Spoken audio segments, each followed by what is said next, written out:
Welcome back, everybody, to Gringos Liberados. It is the first playoffs episode here in 2024 Split 2. My name is Trajan, I'm joined by 4i4, and Sochan. And 4i4, as a disclaimer, has to use the inside voice today. There is a disturbable wife in the building. She's sleeping. She was on nights. She just got home. Now she's sleeping. Yes. Everyone be quiet. Yeah. Shh, guys. Yeah. We'll try our best. Yeah, everyone, Thanks, guys. just be Fluxo. Don't move. Don't make a sound. Don't yeah. do anything. No. No sudden movements. Nothing threatening at all. No. Please don't. Concede everything, okay? Right. So Just watch your base collapse. just watch. Yeah. Just watch it happen, guys. If it happens, let it happen. Yeah. It's Let okay. it happen. It's fine. Right Don't now, resist you it. don't need to do anything. Resistance is futile. Next week, Caroline is not on nights, but next week, Fluxo will still just watch Do their nothing, base. yeah. It will do Yes. nothing. Yeah, okay, but we'll get to Fluxo, man. But so this first round of playoffs was so soul draining in so many ways. And in like the total opposite ways of one series to the other. We had Loud Furia and we had Red Fluxo. We had very different ideas for these series, and they both went in diametrically opposite ways. And to start with Loud Furia, we thought that the sky was falling after game number 2. You know, it was like Yeah. all of some people's dreams are coming true right now. The Loud fans are in disarray. The Furia fans have formed sort of waves of lines that are bumping around and knocking cameras over and stuff. And it was a party. A FURIA fan apparently, after, like, while he was cheering before, I don't know if it was at some point before the end of game 2. So while things were really going well, he dislocated his shoulder. Yeah, that's what it was. And so there was a tweet about, like, you know, it was like the Mr. Incredible, like the you know, dark, like, black and white face Mr. Incredible meme. Yeah. It was like that FURIA fan after checking his phone at the hospital bed and seeing that it's now 2-2. Yeah, like actually hyped themselves to the point of personal injury was like Yes, the exactly. atmosphere. That's Brazil in a nutshell, I would say. Yeah, like, and the Furia fans, they've been waiting They to have. get excited about something, especially in playoffs. Like, Something. and they've been patiently waiting, and then they arrived 2-0 up against a Loud that we had not seen become good. We had not seen hide nor hair of playoffs Loud until game 3 of round 1 of playoffs. They really left it to the last possible moment to read their own jerseys and be like, "Oh shoot, we're we're the Loud." champions, Wait, right? we're crazy. I forgot. Yeah. We're goated. Hot damn. Yeah, and then they found, you know, on a technical level, it feels like they just found a way to break Furia's draft. After game 3, they found, okay, what's the keys that are getting them wins here? Remove those, and then Furia just couldn't scramble to find a backup solution that worked in time. And as soon as you give the momentum over to Loud, it's just go home, brother. Like, Yeah, and kind of talking about that confidence, especially Croc. You let that dude get his confidence back. That is a big red flag for the rest of Brazil. He literally said in a post-game interview, he said, well, now, like, again, this dude was on, like, the brink of mental collapse. Yeah. Like, and that's not a real exaggeration. Not too long ago, he said in the post-game interview on stage, he said, well, we always feel really, really confident against pain, so I think we're going to be fine. I think we're back. Yeah. We're back. I think it's over. So I think that even makes me a little upset because not because they're back, but one thing that happened, and when I was watching the games on the original broadcast, right? One of the casters was like, and then Croc whiffs again, and he whiffs, and he doesn't land anything. I'm like, chill. The bro was having such a hard time. No, it feels really bad. But as you were saying, Trajan, it just feels to me, it took too long for them to actually come online. The fact that it took them all 3 games and being 2-0, right, down, and to realize, oh yeah, we take out the Maokai and the Ahri. Maybe that's going to make a difference. And I think it took too long. They could have done that in the second game anyway, but they didn't, and they definitely won on the back of great performances by both Tutsz and Jojo. The fact that game 1, Jojo was on the Maokai was the one who secured a Baron is completely mind-boggling to me. Yeah, like they weren't even running like your usual like jungler Maokai where you do Leandries. No, it's your Warmog's Maokai and the support, right? Damn. Yeah, and that was like, because that, when I was watching it, I was casting that game with Hawk, and I thought like that could have been the moment where Loud just 3-0s. Loud gets that Baron, and they go, okay, you flubbed it, you've thrown your lead, and now it's our series, because they've done that so many times, and that could have been it.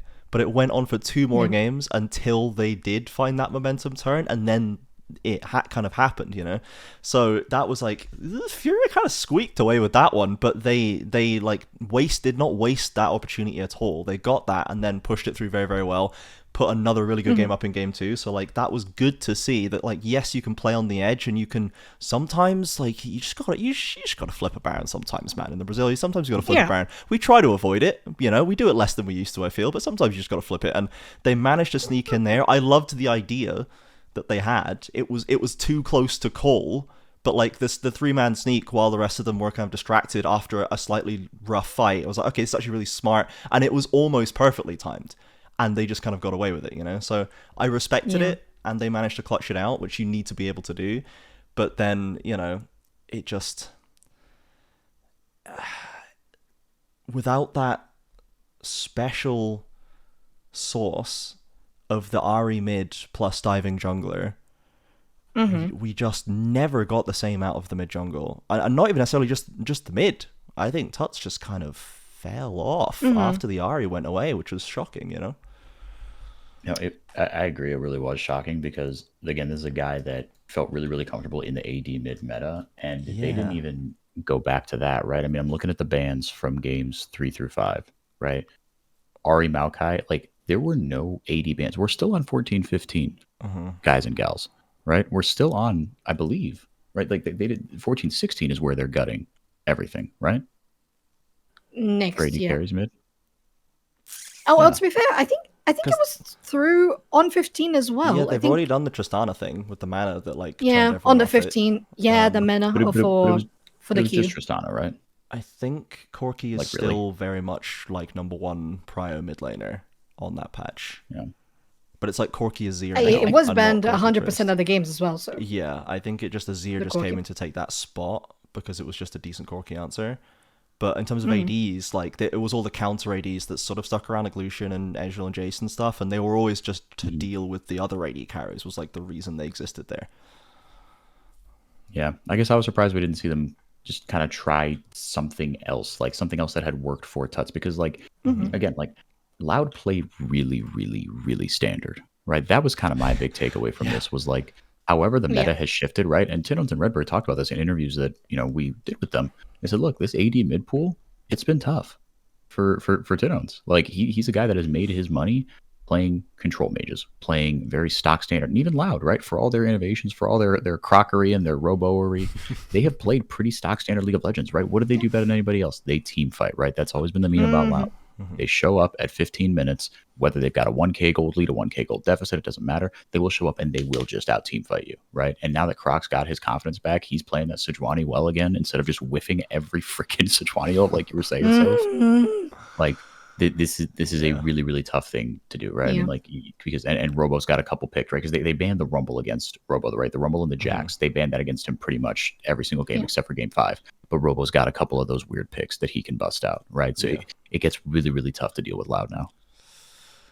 Yeah, so that was interesting as well. Like on top of what you said for these compositions and the usual playoffs, Loud 15 minutes, they can flip it back even if they're on a deficit. Up until game 5, so 4 games in a row, FURIA had at least 3,000 gold lead. Yeah. It's not just the one. It's 1, 2, 3, sometimes even getting a Baron and going up to 6,000 ahead. Yeah. And the problem that I saw for FURIA was that, as you said, there's just such good team fight that comes from Loud that when there was an opening, just a little bit of that sun coming through the window, Loud is like, this is where we go in, and they would shut them down and just start breaching that gap. And finally, you had Loud in a good position to maybe flip the Baron or take the Baron themselves and just start building up. Like, I think if it was game 4 or game 3, Loud won on a deficit, on a 1k Game deficit. 4, yeah. Like, yeah, Wow. it's just so, it's so sad for FURIA, because overall I felt like they had impeccable macro, like so good. They rotate immensely well. But the team fights, whenever they are together, they clump up. Then you have Root on the Misfortune, just like making it rain. Yeah. Bullet time, just doing so much work. The Kaiser, the Zaya as well. It just became a little too much, and I think the Loud kind of outhands them, because all of the times FURIA had the lead, aside from game 5 where FURIA just choked, unfortunately. Yeah, that was where the actual momentum, like the Loud momentum shift didn't happen until game 5, until the start of game 5, not even in the middle of it. Like, that losing game 4, 800 gold up from FURIA was just the final straw for them. And they did basically, they ran back basically the same comp with just, they bet the house on Wiz Nidalee, and he didn't get out early, and the rest of the comp didn't change and didn't gel with Nidalee, so it was just unplayable at that point. No way to break back into the game if your Nidalee jungler has nowhere to go. So it was just like they kind of lost it, and yeah, just rolled the dice on game 5. But the mental wasn't in the same place. Like, they were following the macro that you mentioned. So if it was so good they were just following this formula to set up deep vision, set up for picks, look for a pick, or just wait for them to walk into a bad fight and then punish them. They were just doing it on repeat, every objective, every game for 4 games, until like Loud started to play good enough that they wouldn't walk into the same trap for 4 games straight, and they would start to win team fights because they hadn't already thrown them before they'd even started by losing a person or being super far down in the gold, because like they've stripped away FURIA's ability to get as much of a gold lead out of the lanes. They've taken away the champions like Ahri that are really good in that mid game at punishing and setting up vision advantage and punishing. So they weaken FURIA's comp, and that enables them to use that strategy, play just a little bit better, and then the strategies just stopped working. And then game 5, FURIA just threw their hands up and went, well, I don't know, Nidalee jungle, I hope it was 1v5s. And he didn't. So Yeah. No, I mean, but Root, man, we got to talk about Root. Yeah, if we're talking about game 3 and 4, oof, let's talk about Root. Get gaffed by Loud Root. Unbelievable what he did. I mean, he willed Loud into that series. And I mean, you want to talk about again, like what he did well, but then also one thing that it became less pronounced as Loud started winning games. But even though tinowns is back on his champs, there wasn't a game where I was like, oh, tinowns really like won that game for them, right? I still thought Tutsz got the better of tinowns across the series. Obviously, in the first 2 games, it wasn't a contest. Like Tutsz was a monster on the Ahri, right? But even afterwards, that was everybody else kind of doing their thing, right? I thought tinowns still got not carried, because I don't want to put that kind of energy on the mid lane goat, but he still got to step up in my book. But I don't know, do you guys feel it is that way, or is it just like, no, everybody else shone so bright that it didn't really matter, right? Just needed to be passable. I don't think everybody's shown so bright. I think only Root shown that bright. I think like no one really shone bright in game 1 and 2 for them. Game 3 and 4, only really Root was shining bright, I would say. There was like a little bit of Robo, a little bit of Redbert, who does deserve some credit, I think, from that series. But then game 5 was like, okay, now tinowns is back and doing like a very standard, like my floor is 8.5 out of 10 Talia game, but it wasn't stunning. It wasn't carrying the game. It was just a standard tinowns 8.5 out of 10 Talia game. But it did take 5 games to get there, and they played Talia Sedge 5 games in a row, first pick the Talia every single game, and it was just like, are we just warming up tinowns' Talia for a whole series, and now it's gonna carry against Pain maybe, or like, because they spent so much time working on this pick in this series, and it got back to the point where it kind of should have been from game 1. So still not convinced about tinowns, who has not looked quite as on point, but he was like at the very least back to what I think he should be doing as a bare minimum, as the mid lane goat in Brazil. So I mean, he got there, but that's all I can really say about him in that series. And yeah, Root was like, you guys have been dragging me down for weeks, bro. Like, he was carrying them in the first few weeks of the split. He couldn't carry them in the last few weeks of the split. And then he just went, okay, just stop, guys. I am going to do this. Do not question me, all right? Yeah. I think there was one moment, which one was it? Game 3. Yeah, so to see Root flash forward on Isaiah on a 1v3 situation just was completely mind-blowing to me, because that's not how Root plays. It was just like, enough. I am going to outhand you. And that's what he did, because he was already super powerful. And of course, Zaya works so incredibly well. But man, it just felt like he had enough. And from that point on, to be fair, I would even say, I think I mentioned, now I'm confused if I mentioned only backstage or if I've already talked about it on the podcast. But game 2, that Kai'Sa for the Root as well, getting a quadra kill and almost taking Loud back into the game was like, this guy is completely done with how the team's playing. The whiffed Sejuani ults on Croc. Robo is sometimes going split push and just like not actually managing like a good time gap on how he's going, like the timers with the TP and all that jazz. And sometimes Redbird, you know, just being steady, but you know, Root just needs more. So the more Root was actually like showing up, I think the rest of the team was like, okay, wake up. Just slap the face and be like, yeah, wake up. We need to get this going, because they were 2-0, you know, like 0-2s.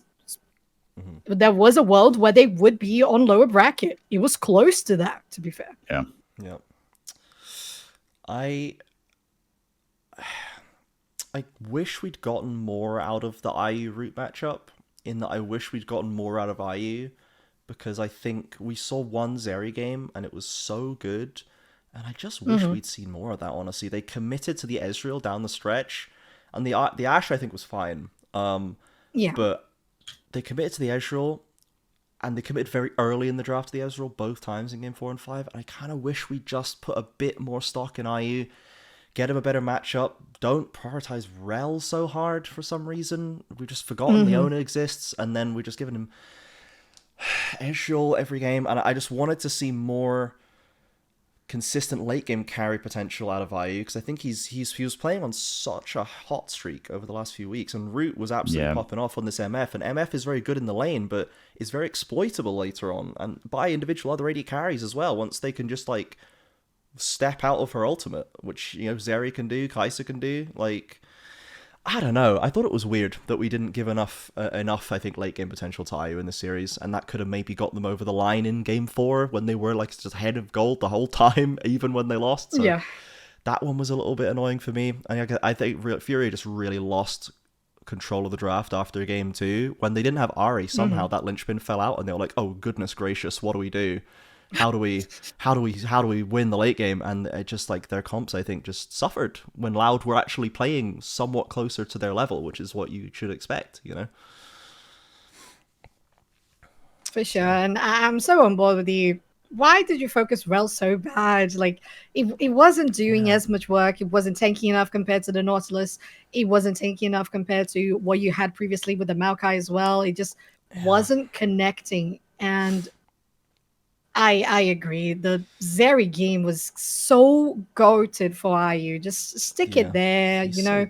So give him a little more credit. I think maybe they were a little balanced, like unbalanced even, because of the constant like bans on ZZK for the cannon, for the potential rumble as well, and the Cassante also that came through later on. If I think of Poppy too, and maybe they just thought, okay, we go Renekton because we need to shut down Robo, and Robo plays Renekton, so we take that out. So they were, I don't know, maybe played too much into their own heads and couldn't quite play what Loud was doing, which is standard by the book draft.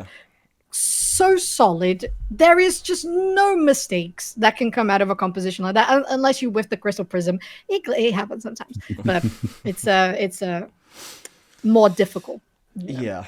So Loud ends up taking it 3-2 in what is the second or third ever reverse sweep in CBLOL? Third ever reverse sweep, and the second two of those three reverse sweeps have come from Robo and tinowns. Robo and tinowns reverse swept Loud when they were on Pain, and now they reverse swept FURIA on Loud. Sweep artists, there's a lot of them. So Loud is now playing at the point where they are. That last game especially was just peak Loud. They were crushing lanes. They were crushing the team fights. They looked like their playoff status arrived by the end of Game 5, and just in time, because who are they facing in the next round? It's Pain. It's Pain. Yeah. Gosh darn gaming. And this is a Pain that is again looking very, very, very good. A lot of the individuals are playing close to peak, if not peak performance that we've seen. Decado, I would argue. Curry, certainly. Karaoke, this split has been an all-time split for Karaoke, in my opinion. Oh, yeah. Like, I don't know, man. We haven't seen a Titan, like, cock up in a long, long time. I'd wager not even this season. This split, I don't think we've seen a Titan, like... Yeah. I don't think we've seen Titan lose them a game with an ill-timed Ezreal E forward. Or we haven't seen like a Titan Jackie style kind of moment. Like, and he's just playing damn good League. Like, so this is gonna be a fun one. Now, I don't think we're gonna. Before we get into it, do we want to talk about the other series that happened this weekend? I mean, we should. I don't want to, no, but... Fluxo got fisted. All right, Fluxo. Back to Loud Pain. Yeah, Loud, Red absolutely steamrolled Fluxo. It was as depressing as everyone thought it was going to be, if not more so. Yeah. It was the longest game. I think it was more depressing for me because I didn't expect it. Like, I thought surely. Oh, yeah, surely. Like, it's not going to be just like dude, the broadcast was over. The broadcast starts at 1:00 in Brazil. Yeah. They signed off at 3:30. Yeah. 2.5 hours for a best of 5. What are we doing? The longest game was 30 minutes and 10 seconds, and the shortest one was 24. And Grevthar played Yone twice. This is dude. And I'm so nervous that's giving them like false like scrim data. Like I get it. Like I've got a Yone, guys. Yeah, God, dude. I don't know, man. Like, you run that into anyone else. Like I don't know, man. Fun. I gotta say as well. Go on, sorry. Wait. Last little thing. Apparently, a big reason for their turnaround right before they went on their winning streak, Red FNB. FNB called everyone together in kind of the practice room before they went out there, and he said, guys, all right, like us 5, myself included, like delete Twitter for the rest of the season, because like you guys aren't even using it to build your brands. So like you guys are just on there just like look at bullshit on Twitter. So stop. We're not paying attention to what's going on out there. And also every day, every night before we go to bed, we're going to come into the office and we're all going to watch Haikyuu together, the volleyball anime. We're all going to watch that together. I know some of you guys are going to think it's cringe, but like we need to start doing stuff together. Like, and that started off the winning streak. And Brunsey talked about that in an interview. He's like, it's so like it is like it is a little cringe, but it's like, look, like it, dude, like it's anime like, as hell. Brunsey Is what literally it is. said, it's literally anime as hell. Like you can't make this shit up. Like what was Red's like slogan like the whole time? Power of friendship. Like any team that Grevthar is on is just the power of friendship team, really. Yeah. Because we said that about like the 3G Cade lineup, right? Also, Yeah, and then but Brunsey literally said in an interview, he was like, "No, like we watched the anime together. Like FNB made us all do that, and like now we we see like situations that they go through on their team, and we see situations that we go through on our team. I'm like, is this real? Oh my god, they're just sitting like that's so me for real. Oh my word. Yeah, he just like me for real. Look at this anime. Like now they're on this this unstoppable 11. They're on an 11-game win streak. Yeah, they're on an 11-game win streak. And like yes, 3 of them were against Fluxo, but the only team they haven't beat is Cade. They have beaten everyone else on this win streak. Yeah. I love that came from FNB. I would never have guessed that would come from FNB. That's crazy. Like the delete your Twitter thing, sure, but the let's all watch Haikyuu together, I maybe wouldn't have It's so good. Yeah. I know, that is incredible. I love that. No, because Red, I think he's just recognized. Like, I mean, I don't know who I want. Like, I really want. Again, I'm rooting for Red. You know, I've never had like a team in the CBLOL, but because Red partnered with Corinthians back in 2017, I supported them back then, and so I've loosely always had like a soft spot for Red. But like also their their roster that they won with in 2021 and 2022. I absolutely love those rosters. I want Red to win, not because it's Red, but because I want FNB to win. Like, even the guys on Pain. Yeah, like, even like, okay, yeah, do I want Pain to win? Sure, because, like, you know, it'd be cool to see him get over the hump. Everyone on that roster except for Weiser has already won a title before.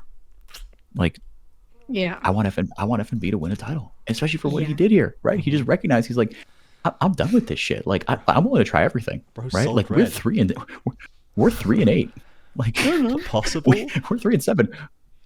We need to get it together, man. Underdog for number one vibes guy. You know, low key. Yeah. Like, Scary was the overt vibes guy, but FNB had this just silver bullet solution that has, you know, Scary did not make playoffs, but IQ. It's just Heike. That's it. What were you going to say? I was going to say it's funny as well that you mentioned FNB in particular, because the point I was going to make was actually going off the back of Grafstar having the great Yone games. Also, how does that actually translate into higher level teams? But the fact that he picked Yone 3 times in the 3 games, one of them, it was FNB who played it. And I thought that was actually very, very interesting. And FNB, I trust on a Yone. He's got a Yone. He's certainly got a Yone. Right? He always had a Yone. So. I need to see it again. For Grev, I need to see it against a team that wasn't 5 traffic cones. Yeah, like you pick it. If you play it in a win, as a flex, but just you're always giving it to FNB in my opinion. Like, just pick it. It's like, oh, Grevthar is playing it, right? Maybe Grevthar thinks he could play it. No. This is all a smoke screen for the FNB Yone, please. Yeah, FNB. Please. I'm actually so excited about that. Yeah, but they did it. Grevthar did actually. When he wasn't playing Yone, he was playing Ziggs mid.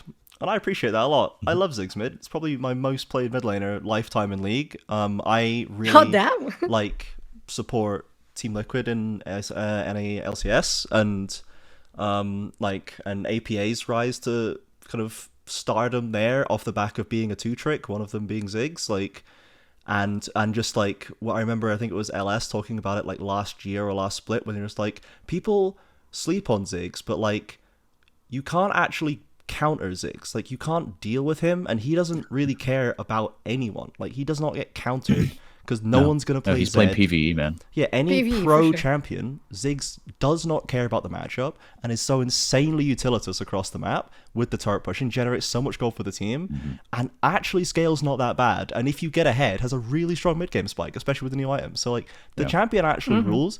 It's just not very fun to play for a lot of people. And I think I love that. How long have you been waiting to get on this soapbox, brother? Dude, I've been waiting. If this was an LCS podcast, we would have gotten there already, but you know, I had to wait for someone to play it first. So like I like Ziggs bot lane a lot as well. It serves a certain purpose down there, but I have a soft spot for it mid lane specifically, just because like everyone uses it bot lane as like it's basically a cheese counter of like, how do I fix this matchup without having to play the expectation of the lane?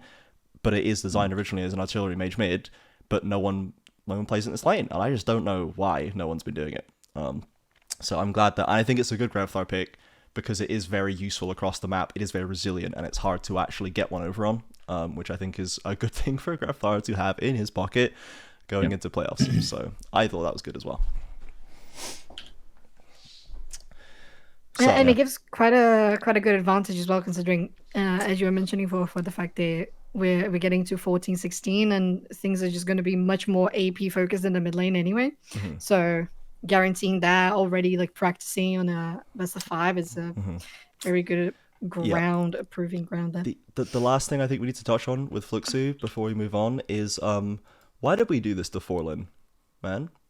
Why did Chiari refuse to play game 3 or what? Because like we just dumped Forlin against FNB, man. Against FNB, when your whole team is mentally destroyed and you're about to go down to 3 and you just drop him in. Come on, and then you give FNB Rumble. You stop banning Rumble just in time to give it to FNB against your Academy top laner, and he gets absolutely roasted from minute 1. Like, come on, dude. Yeah, I don't know what the hell that was. I'm gonna be honest with you. That's just mean. That's messed up, man. That's messed up. Yeah. So definitely a panic resource. so sorry, Forlin. Sorry about that. You didn't deserve this. Yeah. I hope you have more fun back in Academy. I'm sure you're doing fine down there. I don't know. Is he doing fine down there for Y4? You've seen some Academy. He's doing fine. It's weird. He's been kind of like he hasn't been playing on Academy all that much. He's almost like a third top laner that Fluxo has in their system. Oh, that's crazy. And then just like occasionally. How did he land the tier 1 game? We didn't even sub the Academy player in. We subbed the third stringer. That's tough. Like, There's no way. What was yeah. the Now point of Fluxo that? Academy Fluxo Academy didn't make playoffs. So I'm just thinking, like, all of the other two Academy top laners, just like, no, I'm not facing F&B. Fuck that. No. you can have that one, brother. It was weird, man. Like, it's all you. That was you got it.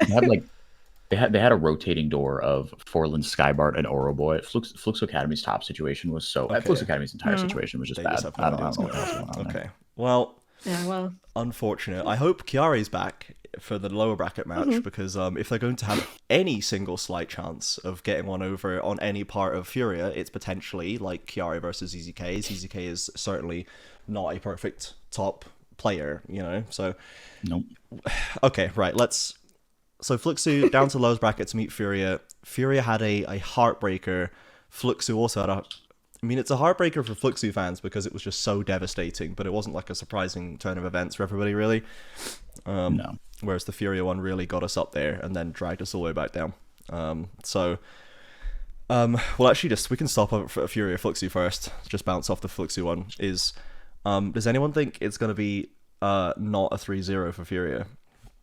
Would anyone like to give Fluxo a game? Call me crazy. I think they could get one just out of randomness, but I think it would be more. This is the guy who thought they'd get one against Red, to be clear, or like wouldn't get quite so crushed by Red. So yeah, 404's got some hopium for Fluxo still in the tank. The dregs down at the bottom still.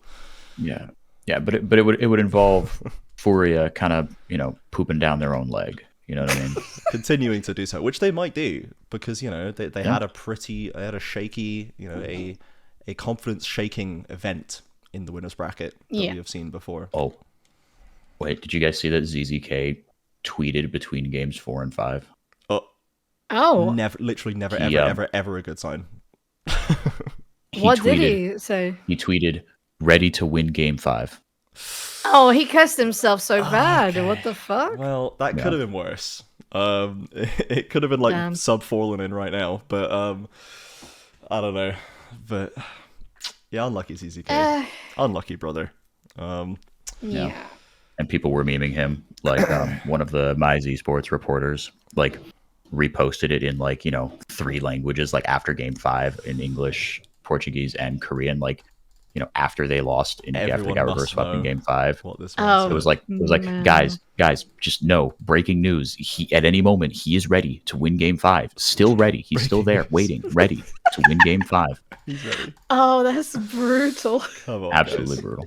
I love that. Even the journalistic outlets are jumping in to take a swipe. That's the CBLOL, baby. Okay. So Furia Fluxo, we're expecting it to be Furia unless Furia have a complete mental collapse, which is not out of the question. Fluxo, who knows how they're going to respond to that drubbing that they got. The Fallen thing makes me think that they've literally lost their minds, which is not a good sign because I don't see any single reason that's good unless Chiari literally left the building and refused to play, which is also very bad. So whatever. Furia, if they need to work out what they're going to draft, because I don't think they worked it out yet. I would like to see, as we kind of touched on, IU on scaling carries, please. You are literally playing against Trigo. You are going to destroy him. Play Zeri every game. You will destroy him. Yeah. That's my one thing, If Zeri is out, I would bet on a Zaya. No second thoughts. Kai'Sa, slam them. Just slam a hands-checking scaler. And then, or the Zaya if you want something that makes you a little bit safer, but you can still have massive burst, you can still outplay, right? Anything with some outplay potential that scales past 30 minutes, just give it to IU and he'll win you the game. It's not hard. So... Nothing to add, Your Honor. Yeah. So we'll see what Furia's approach is to this series. That's going to be the most interesting thing, I think, is how do Furia respond. I don't really mind how Fluxo respond because they're not going anywhere. Anyway, if they manage to steal a win in this series over Furia completely collapsing, the Furia collapse is still the more interesting thing in my opinion. And then Fluxo will enjoy losing in the next round. So so we'll see how that goes. Right, let's get get back onto Loud Pain though. Back in the winners bracket with the winners. Because we haven't seen Pain yet in playoffs, and I'm trying to think as to what their approach to the game has been. There's been a lot of carrying done by Ninkado. There's not been as much done by Titan, and even as much done by Weiser, which is interesting. Given how the series that tinowns and Croc had, I think there is still plenty of room for Ninkado to be a primary carry, but this is a thing that Ninkado, he can't beat tinowns normally, especially in playoffs. Ninkado normally gets very distinctly outclassed by tinowns in best of 5 series. So that, I think this is the prime time for him to fix that narrative, because it's been going on for a long time. I'm kind of worried about like this transition that we're gonna have for the following weekends with new patches and stuff. So two things: how Pain was playing in the last few weeks of playoffs, last 2 weeks, that was completely randomized. It felt a little all over the place, and I don't really like it. Definitely doesn't speak of any sort of playoff performance that they usually have. And the patch and meta side of things, where we saw Jinkeru play Yone, and it was just so terrible. It was so bad that really I'm kind of worried, like, if he wants, like if he's leaning towards trying to do other types of ADs in the mid lane, straying away from the ADCs and more like towards the Yone and stuff like that, like more assassin style. And the usual tinowns outclassing Jinkeru in the mid lane, even if it's I don't know, if it's the Talia, a Hui, even an Ahri, I think it would still be favoring tinowns at the end of the day. So I'm kind of worried about like the potential Pain betting on Jinkeru as the power play. I would give that solely to Titan and Weiser if necessary, but mostly to Titan, especially because of how the meta is shifting at the moment. The situation that you have with Loud and Root being arguably the catalyst of why Loud came back in the first round of playoffs anyway. Yeah. And the all-around great quality that you have of ADCs around the playoffs of right now. So with Smiley coming up, Bronzy, the other side of round 2. So if I was Pain, I would do my votes more towards Titan. I think it's going to be really interesting to see how, if at all, the mid jungle dynamic switches, right? Because Karaoke has been really, really good on the Brand and the Zyra. On those AP carry junglers, he's been monstrous. And like, do they double down on that, even if they've got Jinkeru playing kind of something, a little more standard, right? Do they go that double AP, right? Just to kind of keep that identity, keep Karaoke in a bit of a comfort zone. I don't think they will, but thankfully, again, Karaoke, he's got, he's got things like the Poppy still. Like, that hasn't been played. I still think it's really strong. Maokai Sejuani, he'll be fine on either of those things, right? So that is what I'm looking out for, personally. I think the choice to index into Titan to try and counter the root threat is very interesting, because I think there is a lot of merit behind that. Jinkeru not really seeming to be that oppressive tinowns not being that oppressive means that Jinkeru maybe does not need much assistance to come out even in it with a solid scaler and can match later on. I think that's fine. Weiser is known to be reliable on top lane, and if you just really try to get Titan ahead of root, the only risk with that, I think, is the draft side, and if Pain outplay themselves trying to counter root in a certain way, because Titan has a deep pool, can play anything, and has played anything over the years, including some very interesting things like Neela and Samira that I think can be very viable counters into certain stuff. But there's a chance that they just get the wrong end of the stick here, and if they fail to counter root and end up kind of subduing Titan by accident by getting the wrong end of a matchup or failing to understand what's strong and what's not and whether they can beat root on it, they might end up shooting themselves in the foot. But you might just have to go for it, because if you let root do what he wants right now, he's so crazy that like you maybe just can't afford to ignore him from the side of Pain. No, honestly, and I think even just the fact that it is upper bracket, and I think that these two teams both kind of see themselves, whether rightly or wrongly, they see themselves as teams that if shit hits the fan in the upper bracket, they have the capacity to make a run through the lower bracket. Yeah. I think we'll see them kind of feel each other out. Okay, just how rough is Loud, right? Yeah. Is tinowns back or not, right? Can we put all the eggs in the Titan basket like that? I think we will. Yeah, I'm hoping anyway. And I think we will see a little bit more limit testing from both teams. Yeah, and that's this is Pain coming off of the closest grand finals they've had versus Loud ever, the end of last split with this roster, coming off 2-0ing Loud in the regular season again, looking decidedly better than them the whole time, and like the stage is set for them to walk into this and beat them in a best of 5 now. Just because that's what all of the lead up to this has pointed to. Yeah. And even though Loud beat 100%. FURIA, they almost lost. They lost 2 of them. Should have lost 4 games in that series in a best of 5. And they somehow won the best of 5. That's crazy. Yeah. They played 1 game that they should have outright won. And Pain could just come in and completely have their number. So this one is going to be very interesting to see how Pain is feeling, what their idea of how to beat Loud is, because Loud seems happy to play the same comp every single game until it works. And eventually it did work. And maybe it worked really well.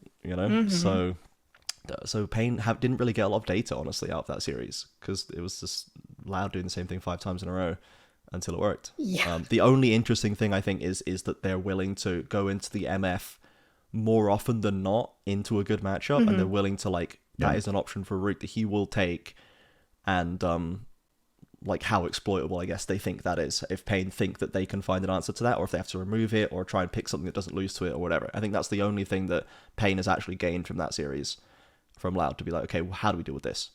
So we'll see what their choice is going to be. Now Red VKS as well is all the makings of a sensational giga-banger in itself, because that has the potential to be the most fun best of 5 in CBLOL history. That series is going to be a rock fight. Yeah, Red confirmed to everyone that they have not missed a beat coming into playoffs, which was the one question I had, was how are we going to keep this energy into series? Absolutely yes is the answer. VKS are already looking like one of the most fun teams. They're scrappier, they're getting super stuck into fights, they're playing really aggressively with their leads. Dude, these teams are just going to crash into each other, and it's going to be so cool that I don't even know how we're going about predicting a winner between these two teams. Yeah, me neither, because I think where I'm sitting right now, I'm kind of like, whoever loses is just going to be a banger matchup against FURIA anyway.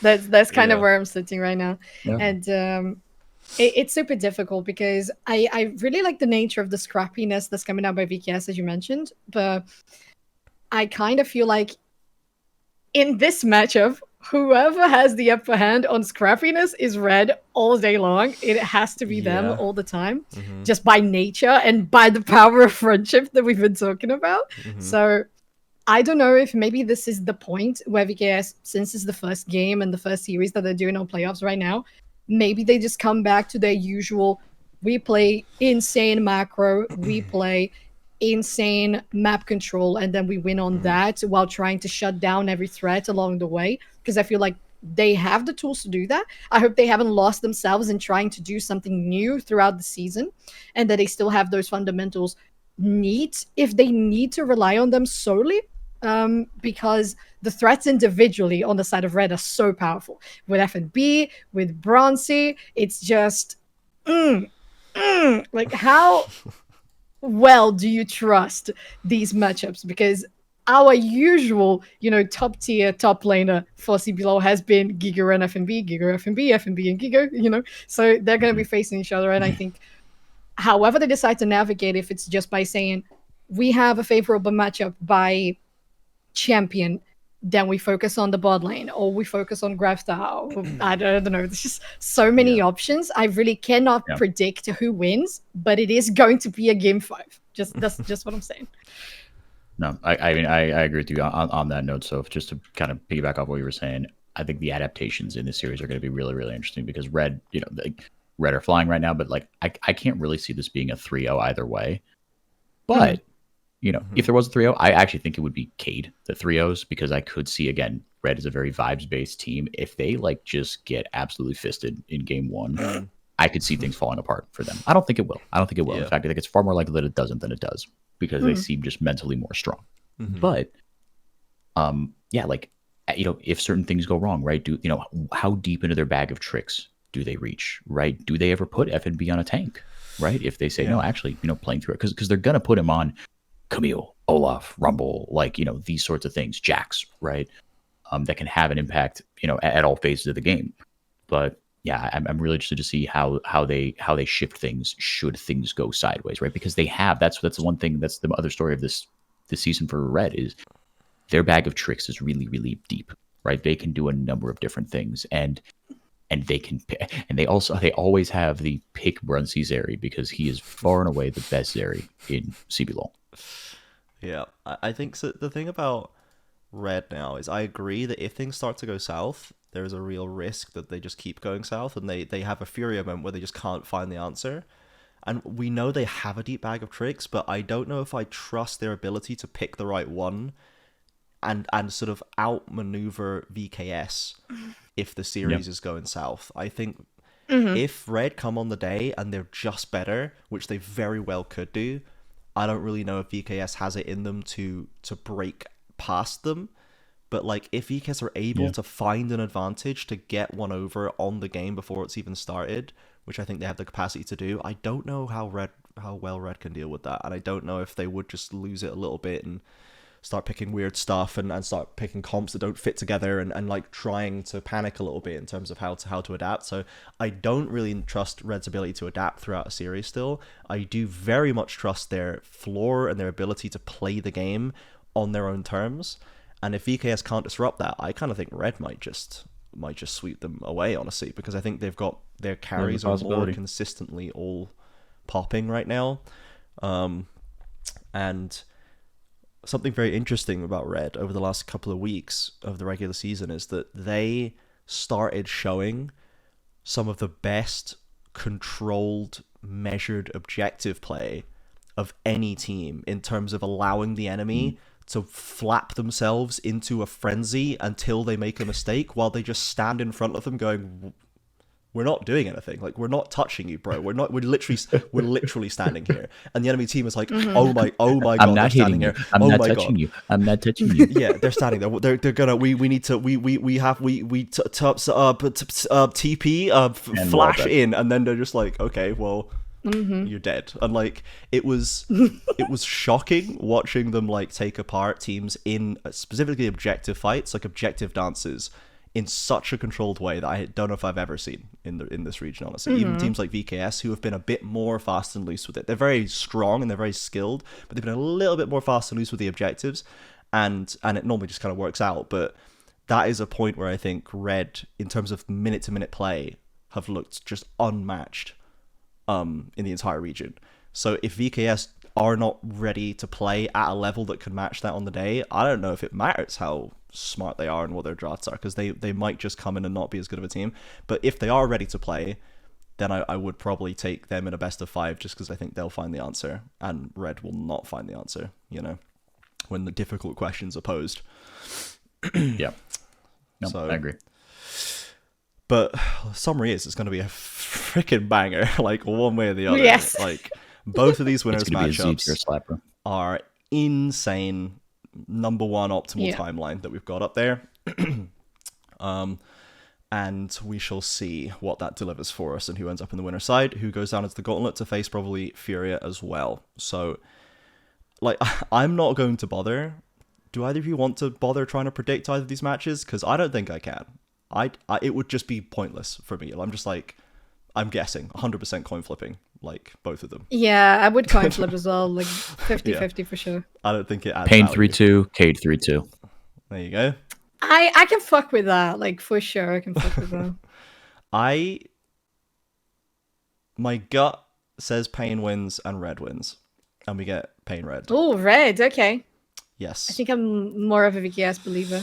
Yeah. I feel like all of the storyline for VKS this whole year has been the long run anyway. So like if they have performed so well on regular season anyway, when they come in to playoffs, even if it's red and they are at the best optimal shape they have been, it's just that's what they trained for. That's what VKS has been preparing for all along. So I kind of feel like they would have the edge on it. And I'm so on board with you, Trajan. If it takes longer and if it does come to a game 5, VKS can adapt much easier, much better. Yeah. Okay. With that, let's do some questions. Let's wrap it up with some questions here from Lunar Date. Firstly, with Kaboom and INTZ being eliminated, give us a pitch for why they belong in the South America Conference. They don't. Yeah, I guess the answer is they don't. But I liked the answer that I think you'd given 4i4, or you and RMC had workshopped about them combining into a Megazord that is now worthy. So yeah, no, I can't take credit for this. This was the Ida Does Linda's stream, but like, look, something like this. I mean, like, I don't know if they actually, would or wouldn't. Maybe they're both too proud. But like, I think, yeah, like again, like INTZ doesn't deserve to be in there because they have no money. No. And at the end of the day, this was a financial reality that caused this crunch, right? But why they do deserve to be there is they've got 5 titles and nobody else does, and they've got a massive, rabid fan base. Even when they're terrible, they're the third most watched team. Yeah. They're the third most watched team in INTZ games have the third highest viewership. Always. Even when they're terrible. And they've been terrible. They have been terrible for a while. They've had some rough ass splits. After that title in 2020, nothing has gone their way, broadly speaking. Yeah. Kaboom have hella money. But like, also don't really know how to spend it. I just don't trust Kaboom. You need to take the owner for Kaboom, take all control out of his hands, sack the whole staff, join another team, merge with another team that has a better staff, and then bring the money. Because I've never believed in the Kaboom backroom. I think it's an active detriment. I think it's been an active detriment, and the way they've built teams has been flawed. The way they've coached teams has been very flawed. So I just don't think that whatever that system is in place is in there is functional, and they need to completely burn it down and rebuild it, or sack it off, merge with someone else, and join a system that functions. Because, I mean, I'm not saying that, like, because we can go like, oh, look at the good teams like Red that have totally functional backrooms when they've like hired and fired the same coach like 8 times and like just Aegis coaches the team. Like, it's not like the rest of the CBLOL has everything sorted out. But it's functions better than Kaboom, who have actual coaches and somehow managed to do a worse job with them. So like, picking the coach is equally as important as picking the right players, because these all need to work in tandem. So I don't know if Kaboom should be there. I don't know if they add enough positively as an org. Some of the players, absolutely. The history is important, but I don't think we should sacrifice future quality and sustainability by venerating Kaboom or any example of this beyond its means. Because they don't have a big fan base, they don't have a successful running organization. In my opinion, it doesn't appear to function very well as a team. INTZ at least has like fans. They've had instances where they've had a good backroom. The Ninja Kiwi 4th run with Aoshi, like, that was a massive overperformance, and the coaching seemed very good there. Like, they were clearly doing something right. But, then also we've heard stories from the back of INTZ that it's a bit of a mess, and like no one really knows what's going on, and like it's very much like, full of holes as well. So if I had to pick one, I'd pick INTZ every time, I guess, is the short answer. Yeah. Because I think they're both household names. Kaboom has the second most titles of anyone, but no one seems to care for some reason, whereas people care about INTZ. No one cares. People care for no reason for INTZ, whereas people don't care even when there is a reason for Kaboom somehow. So, yeah. I think I kind of like appreciate all of the answers put out here, and I don't think I could make an actual decision because, as you guys said, there's so many things involved anyway: backroom, money, branding, team, like roster, plus how the fans have always reacted to the team and the organization. Anyway, it's so many things to deal with. Yeah, I just feel like you cannot disregard the third most viewed team in the league, even when they are shit, absolute dog shit. Yeah, and they made that pink jersey that absolutely slapped that one time. So Oh, gorgeous! So the merch yes, is kind agreed. of on point, folks. Let's not forget. So something to consider. Okay. Is anyone else excited that tiebreakers are dead? Also from Luna Day. With Fearless at an international event, it means best of ones should be dead, so we don't have to watch Fluxo speedrun an 06 out of playoffs. Again, jumping the gun a little bit, but understandably so. I don't mind. So when the concept of tiebreakers, I like tiebreaker games. I don't like anything that isn't a tiebreaker game. I don't like metrics and stats. I can accept head-to-head, right? And like, I don't really even like strength of victory, because if you compare like the strength of Loud in like week 7 versus Loud in week 3, these are not the same teams. If you compare strength of Red in week 2 versus Red in week 8, these are not the same teams. These victories should not be worth the same. Like, so I don't like strength of victory either, like the kind of Bescholtz system or whatever it is. So I like head-to-heads. I'm okay with that. I like tiebreaker games. I don't think it should be any less more than that.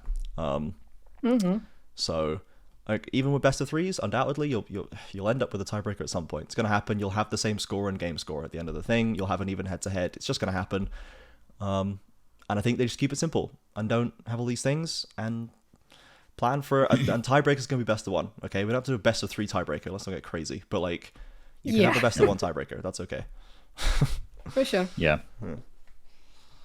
Yep. I do think second round robin should be more valuable. Like again, really? as a tiebreaker, because like you said, like it's who are you now, right? You want to send the 6 strongest teams into playoffs, right? Yes, your wins are in the beginning of the split should be worth something. Absolutely, they should be worth as much as the second round robin, unless in this one specific scenario, if you have to break a tie like that, again, just put the best teams in the playoffs. Like don't.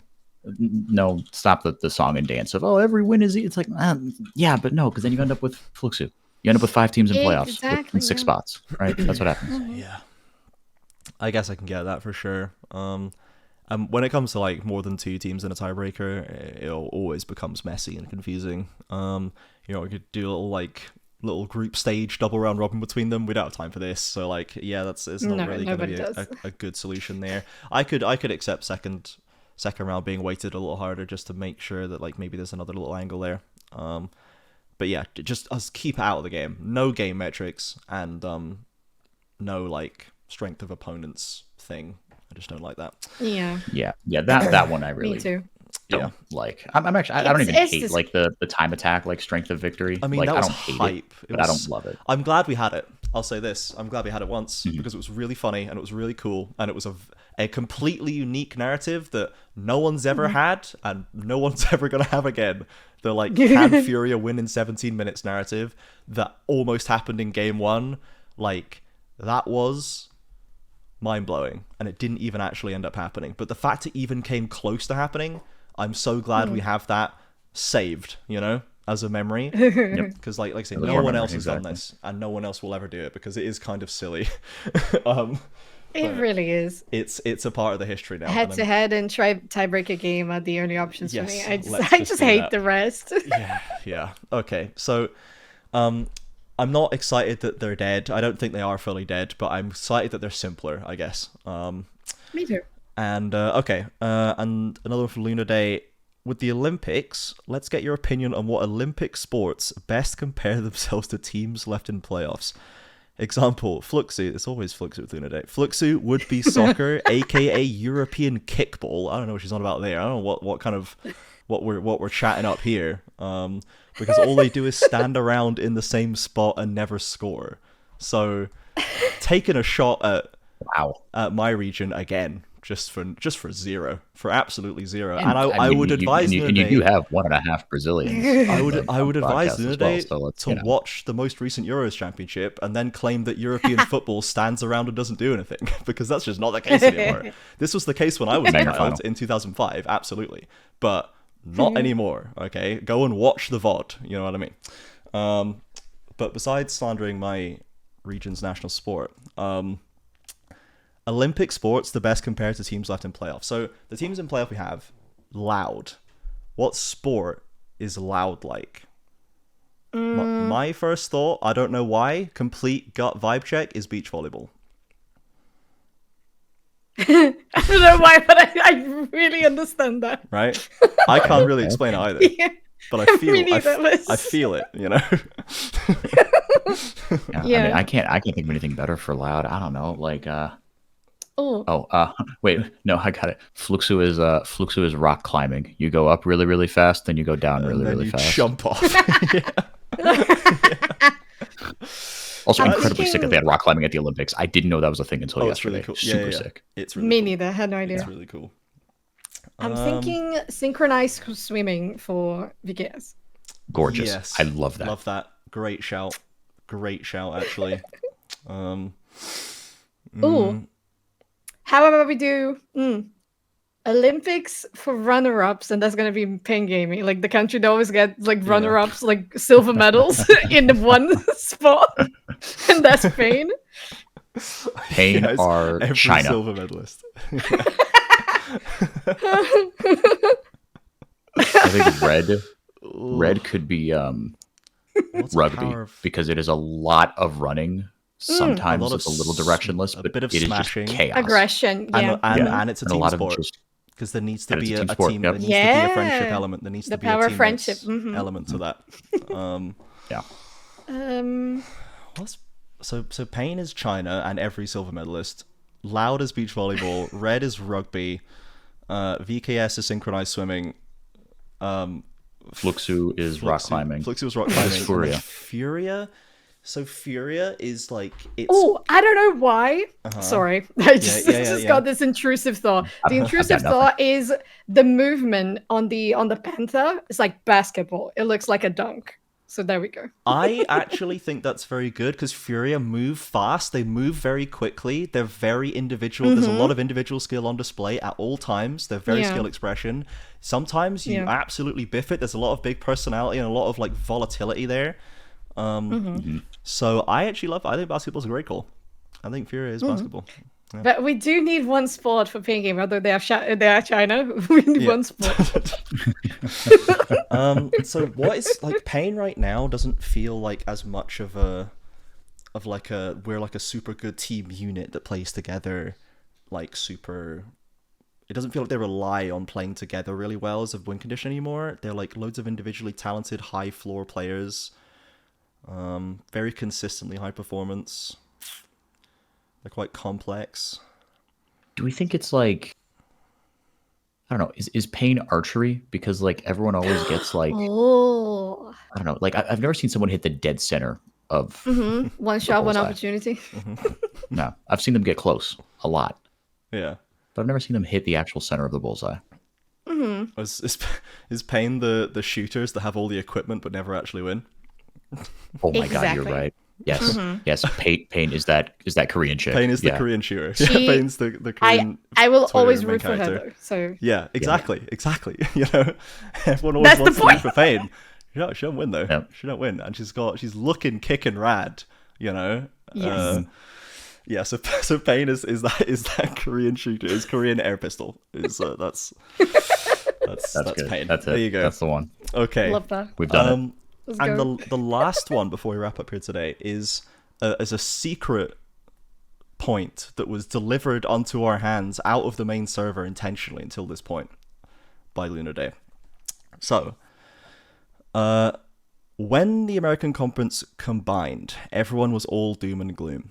True. Do you think a borderline team like Kaboom or INTZ who have a brand could look at buying or merging with an LLA team or a borderline NA team like IMT or DIG and look to get into North America?